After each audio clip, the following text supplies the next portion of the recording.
আজকে নারীরা কি নিয়ে মত্ত, নিজেদের সৌন্দর্য প্রদর্শন, যুবকের সাথে রাত কাটানো, যৌবনকে উপভোগ করা। উম্মতে মুহাম্মদী, উম্মতে মুসলিমার নারী, আরে তোমরা শোনো, রাসূলুল্লাহ সাল্লাল্লাহু আলাইহি সাল্লামের স্ত্রী আমাদের আম্মা জান আয়েশা রাদিয়াল্লাহু আনহা বলেন যে যখন আমার ঘরে আমার রাসূল, আমার স্বামী আল্লাহ রাসূলের কবর ছিল, আমার পিতা আবু বকরের কবর ছিল, আমি পোশাক যতটুকু খুললেই নয় অতটুকু খুলতাম।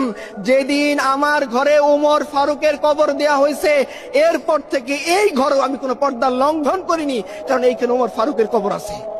আর আজকে উম্মতে মুসলিমার নারী, সে চ্যাট গ্রুপে বলে সে কয়টা পুরুষকে খাইছে। আল্লাহ লানত তোমাদের উপরে।